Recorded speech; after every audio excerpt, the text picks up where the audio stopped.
Imagine this. I'm 21 years old, just got to Germany, and I'm needing to walk alone at night from place to place to meet my friends for dinner. And it's pitch black, and I got to walk 10 minutes, and it's scaring the shit out of me. Um, 2 years later, can take a breath and breathe and realize, okay, I guess this is really what people do here, and this is okay. Um, I didn't know. I didn't know a life of being able to walk at night.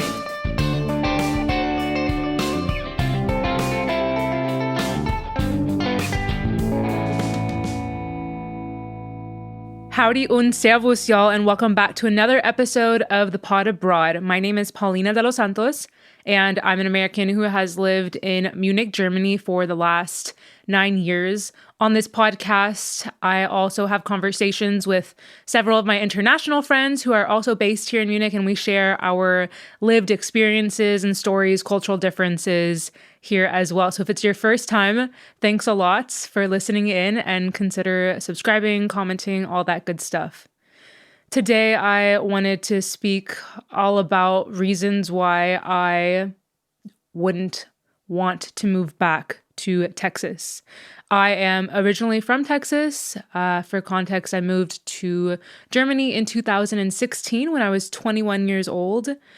I just turned 30 2 months ago, and yesterday, August 31st, I celebrated 9 years since I first entered this country. I have a stamp in my old passport that says August 31st, 2016, so it's been a whole 9 years.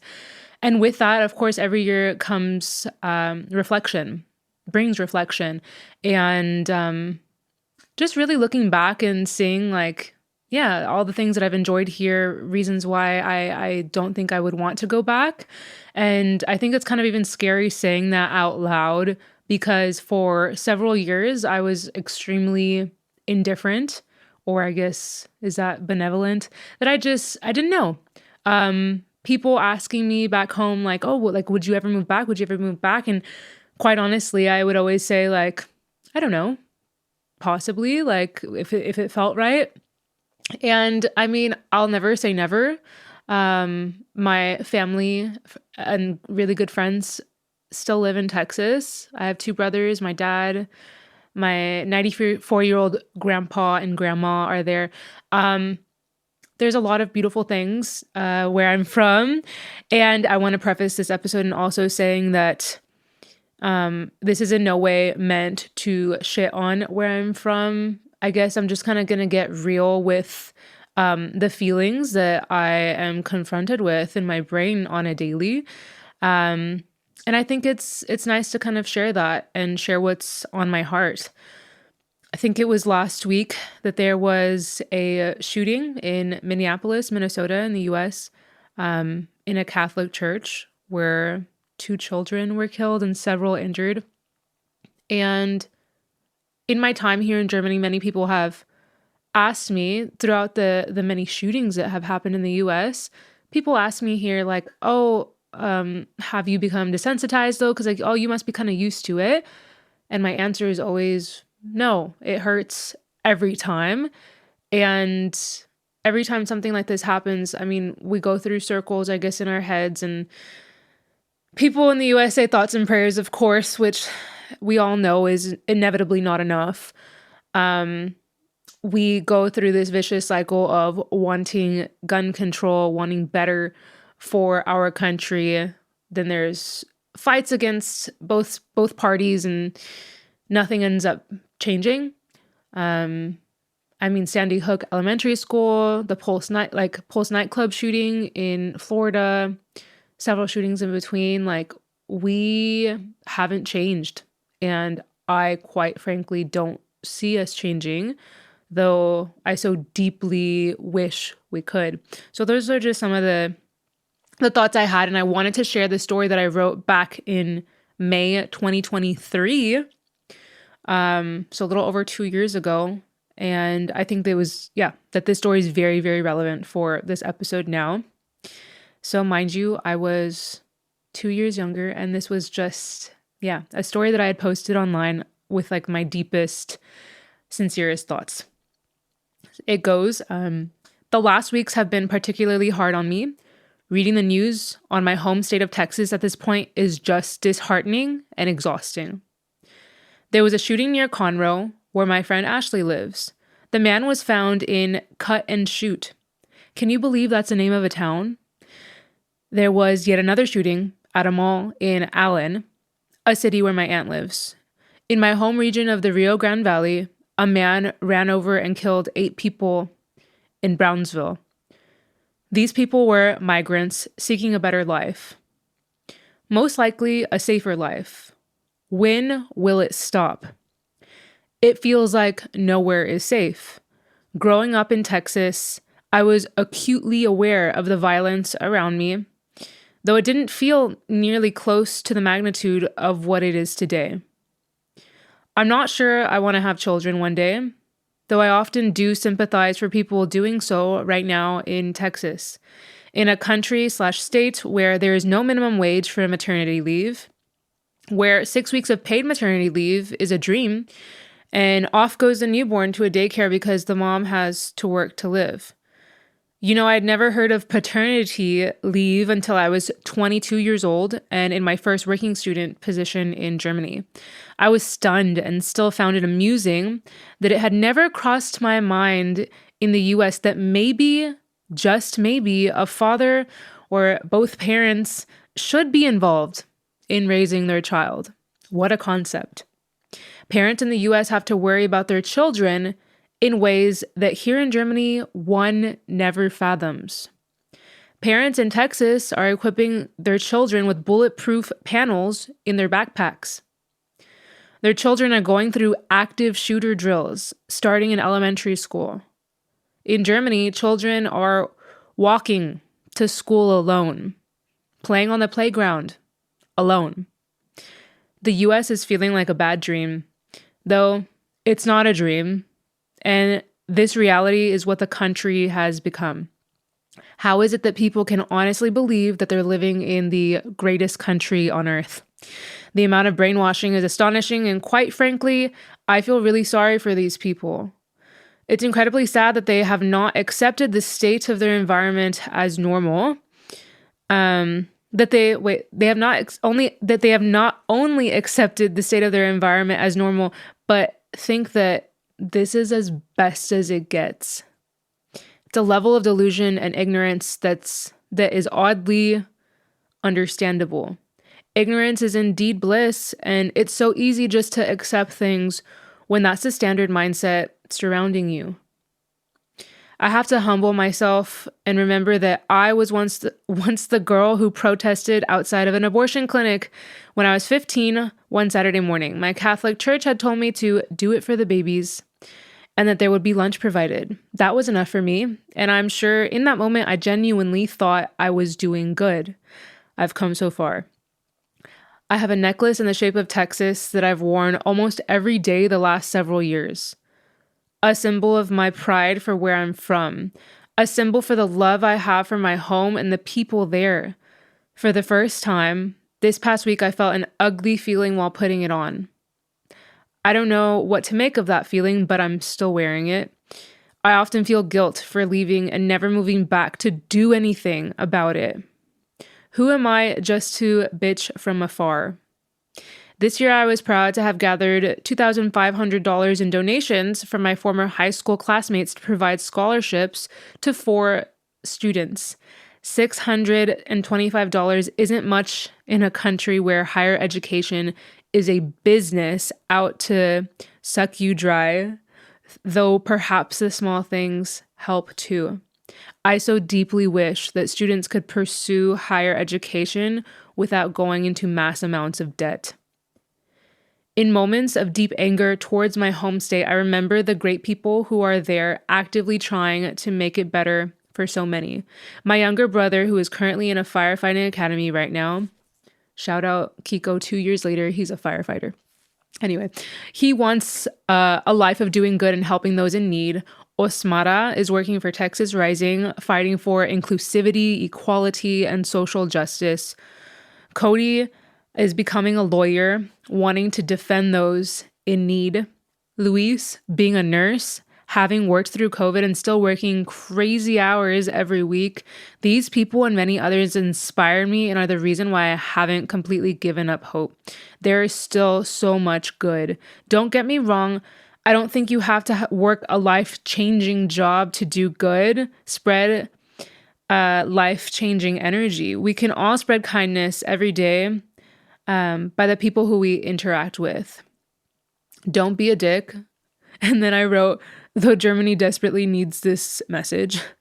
They say when all said and done, when we're gone, people aren't going to remember what we accomplished, rather how we treated them. So my wish for Texas is that we sprinkle good energy wherever we go and don't give up the good fight. Remember that y'all means all, and don't lose hope. As exhausting as this may be, I somehow haven't lost hope. And that was written in 2023, 2 years ago. So I wanted to share that here and kind of reflect on those sentiments after 9 years of living in Germany. I've always said that when I think of my home state of Texas, I think of a parent's relationship with their teenage son or daughter, child, that is complicated, very complicated. And that I guess when your son or daughter deeply hurts you, you don't just give up on them. Like, you're disappointed, but you still love them.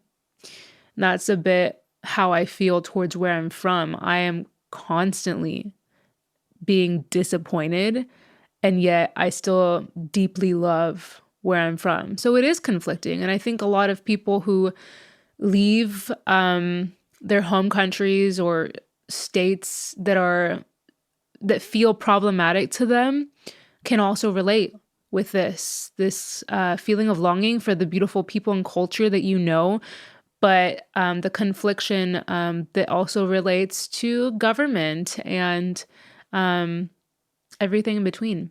You know what I mean? So with all that being said, reasons why I don't want to move back to Texas. Starting off, let's get into lifestyle and quality of life in general. First off, I wanted to say public transport and walkability. That in Munich, where I'm currently living in Germany, you can rely on trams, trains, bikes. Texas is very car dependent, which means traffic, higher costs. If I moved back to Texas, I would have no choice but to buy a vehicle, which would be a massive expense. And interestingly enough, I lived like the first 5 years of Germany, like here in Germany, without a car, and I felt so free. One would think like in the US, if you're thinking kind of linearly, like in the cities that we have in Texas, one would think like life without a car is just is limiting, because it is in Texas, but that's not how it is everywhere else. In cities in Europe that have great public transportation, life without a car can be very, very liberating and freeing, not having to spend several hours a day commuting through traffic. Maybe you spend several hours on public transport instead, but at least you can read a book, and it's just a bit more relaxed in that sense and just different. So very much appreciate that. Very much appreciate the walkability of where I'm living in Germany. And you just don't get that where I am from. So that would be very, very hard. The first time I took my boyfriend to visit my home state, he had never been to the US before. Background is that he is German, but grew up in South Africa. So he's going to Texas, and he can relate a lot actually, because where he grew up in Stellenbosch near Cape Town, it's also car dominant. He said though, after living many years in Germany now, like when he went to Texas and came back 2 weeks later, he was like, I missed walking. And that's kind of the truth. Like, we don't walk nearly as much in a day-to-day in Texas life. And I would deeply miss that. That'd be a big reason like why I wouldn't want to move back, because I greatly value my active lifestyle. In Munich, healthcare costs, the healthcare system in the US, super, super complicated. Germany has a universal healthcare system. Universal means that it's mandatory for everybody to be covered here. It does not mean that it's free. It's not free.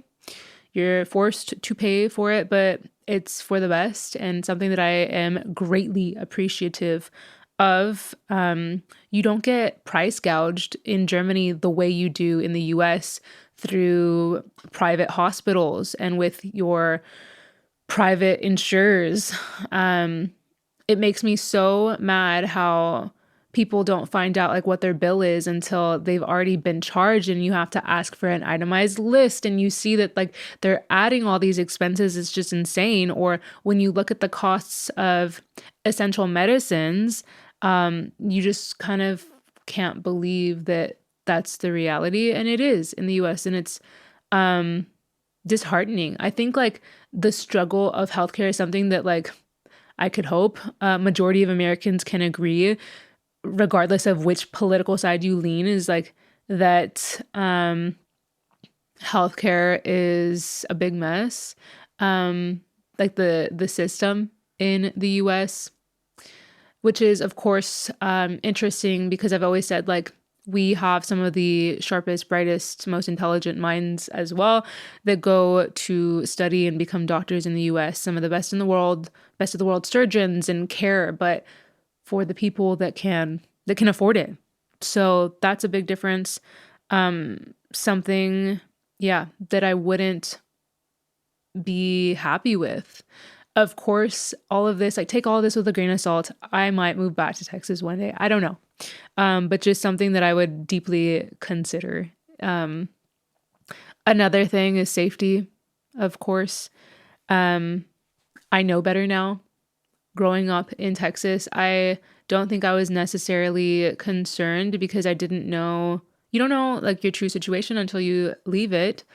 Imagine this. I'm 21 years old, just got to Germany, and I'm needing to walk alone at night from place to place to meet my friends for dinner. And it's pitch black and I got to walk 10 minutes and it's scaring the shit out of me. 2 years later, can take a breath and breathe and realize, okay, I guess this is really what people do here and this is okay. I didn't know, like, I didn't know a life of being able to walk at night. And that is so freeing and such a beautiful thing. I grew up in South Texas near the Mexican border. For sure, there are safety concerns that nobody would ever think of here in Munich. Yeah, and gun violence in general. I don't worry about gun violence in Munich. When I go back to Texas, I'm a little sometimes on edge. One cannot live in fear. I understand that. And to my friends that may be watching this from Texas, like, yeah, I'm not saying any of this to offend anyone. Of just saying that, like, I mean, I know that's y'all's reality of just like it being in the back of your head, and it's not going to stop you from going out. It can't, right? Nevertheless, because I've lived in a place now where we don't ever think of this, when I go back, like, I'm like, wow, oh yeah, that's a possibility. I probably shouldn't honk at the person with road rage on the highway because it could be that they have a gun and they're going to point it at me. That's not unheard of. So little things like that, yeah, bother me and would be a reason like why I wouldn't want to go back. Everyone knows Texas, I guess, around the world to be like a gun-toting state. Yeah, it's not my vibe. Definitely not something that like I align with. I think I want to be very clear that like I don't support, I guess, taking everyone's guns away and like banning guns, but like there has to be some additional measures for people to legally obtain guns. I don't think that people need automatic like assault rifles. Like for what? For what? If you were to ask a German, y'all, like For them, it just doesn't make sense. And that's so refreshing. Like when I first moved to Germany, I'm just like, oh yeah, like this sucks about Texas, like something that would be probably really taboo to say amongst peers where I'm from. And here they're just like, yeah, that's crazy. So you feel validated, man. Like coming to Germany and thinking what I think. Yeah, being a Democrat, left leaning, and that's just kind of normal here in Germany. You don't feel like a nut, and that's a nice feeling of solidarity. Career and finances. So, salaries and cost of living. People have also asked, like, oh, well, couldn't you make much more money in Texas, like working at a big corporate? Yeah, sure, I could, but everything's relative, right? So one would need a car. Like I said, rents are also crazy high. Some employers like don't have insurance packages with your job, so you'd have to purchase that on top. Um, yeah, there's a lot of expenses. So I've always told people, yeah, the salaries are higher because you need them. You need the money. If you're in Austin or like living in Dallas or Houston, kind of necessary now. Like grocery prices are skyrocketing and all of that. So although salaries in general are lower in Germany versus my home state, everything is relative. And at the end of the day, I could also be saving just as much or more living here versus having a higher salary with a higher cost of living in Texas. Germany's social safety net, something that I greatly, greatly appreciate. Germany has unemployment benefits, job protections, maternity, paternity leave, and all those things are far stronger than what is established or not established in the state of Texas. Something that I do value for sure. Work-life balance in general also. Germany enforces stronger labor protections from a federal level as well. More vacation days, like they have a national like mandatory minimum, which I believe is 21 days a year.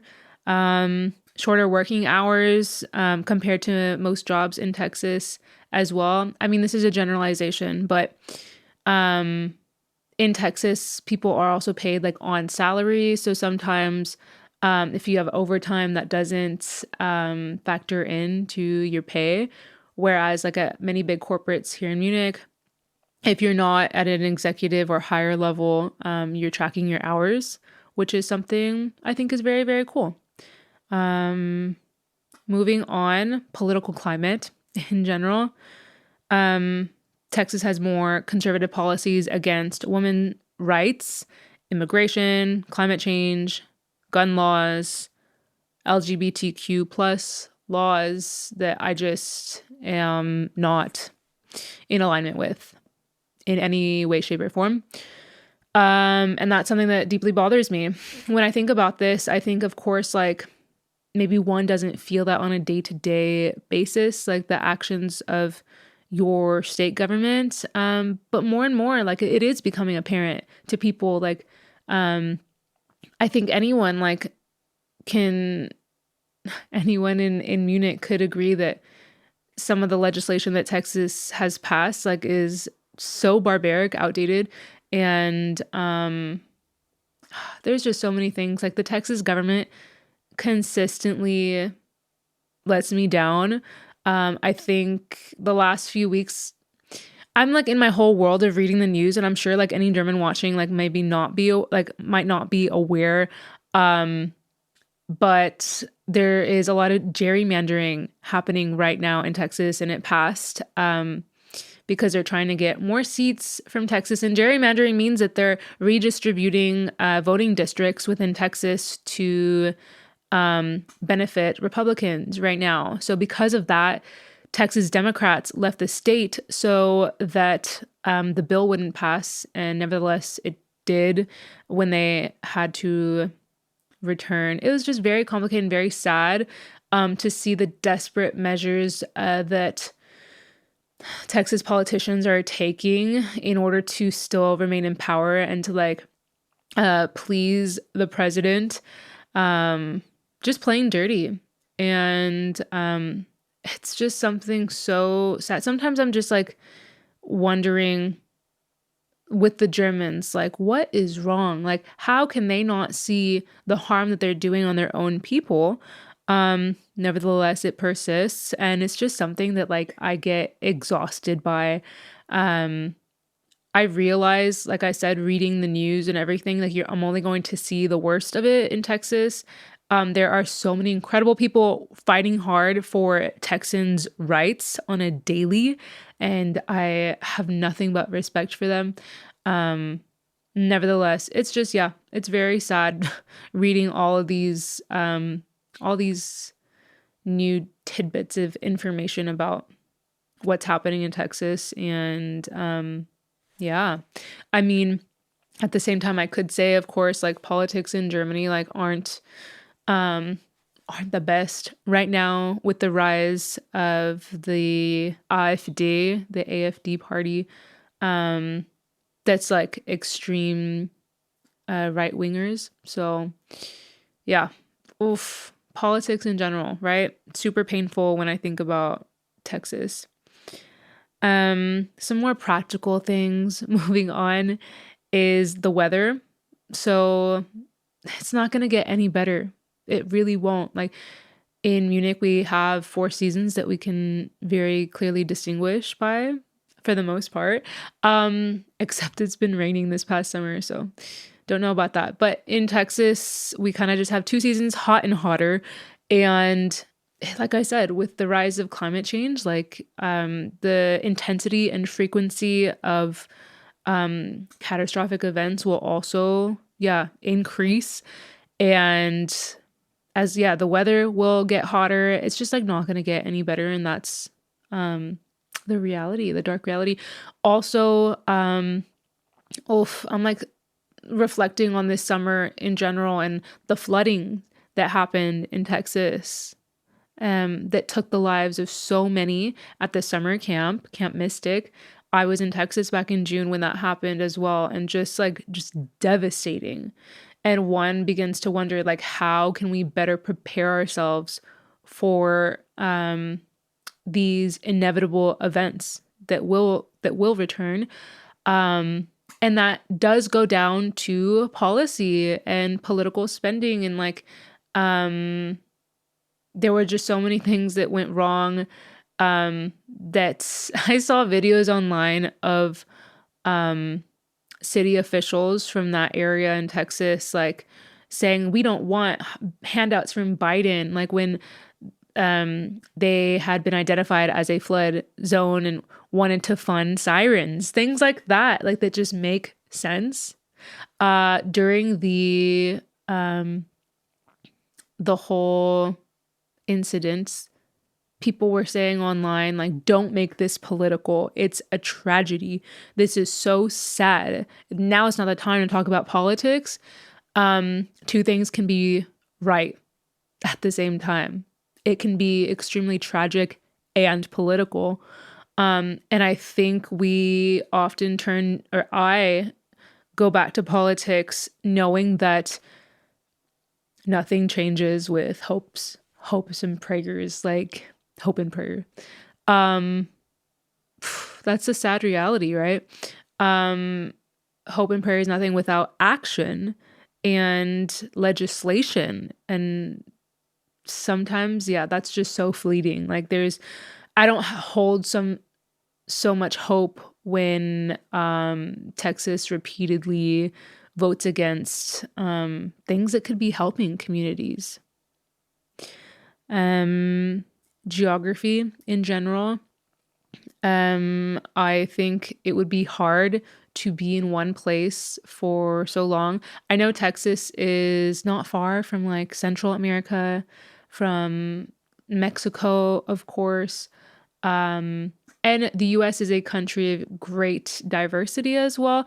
But when it comes to like deep cultural diversity, I much prefer right now living in Munich, being able to go to France, Spain, Italy, Switzerland, Netherlands, and it all not being so far from me. I think it's so incredible getting to learn about different cultures I think that would be very hard to feel a little bit more isolated for international travel.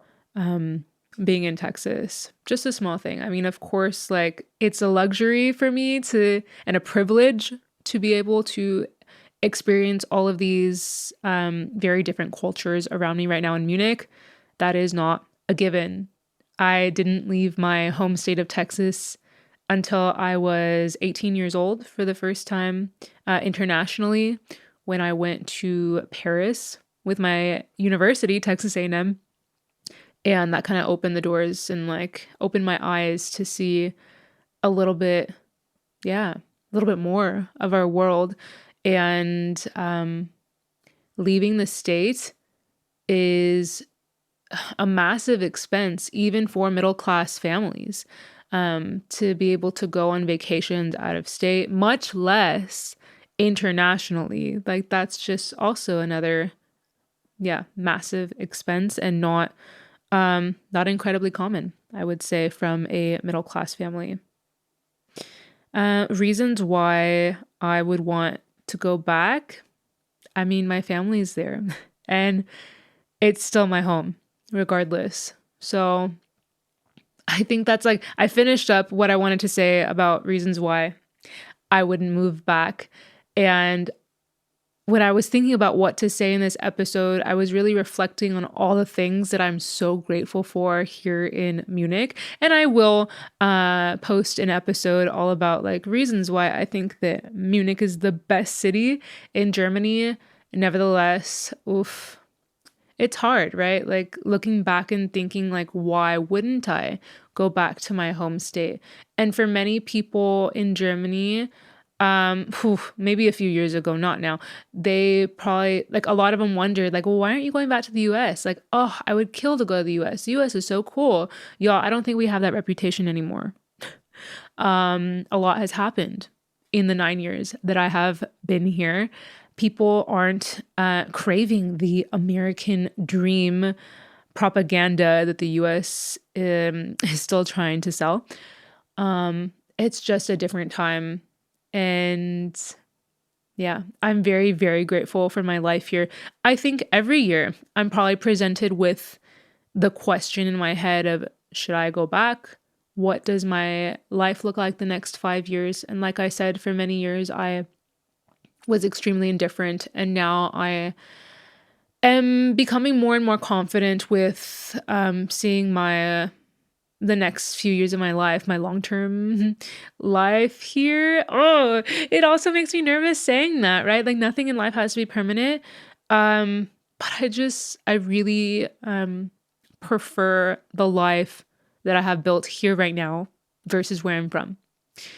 And that hurts. I think it really hurts. It's like something bittersweet, something beautiful because I have built community here, built some roots. Nevertheless, like Texas will always be home as well. And when I go home, I have a lot of reflection as well. Have so much respect for a lot of things there too. I get to see friends that I grew up with that fill my cup with joy and gratitude and love. So it's a complicated thing, you know? I never want to say that I'll never, ever, ever go back. But for the meantime, right now in September 2025, I can say that I'm happy here with my life in Munich. And I really love it here. Who would have known that 21-year-old Paulina, who was coming here for a master's program that was supposed to be 2 years, would end up saying 9. I think that's insane. Next year, it'll be a whole decade. I have lived more of my adult life here in Munich, Germany, than I have in my home state of Texas. That's crazy to think. And I'm better for it. I have been put through the ringer through bureaucracy and having to make new friends with people coming and going and challenges, finding jobs, everything in between. learning the language, and the journey still goes on. So I think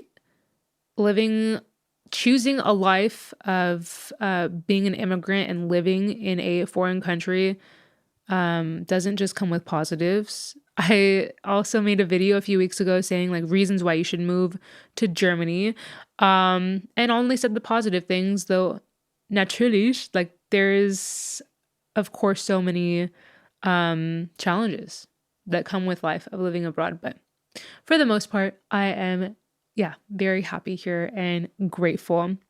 So yeah, I will end the episode there.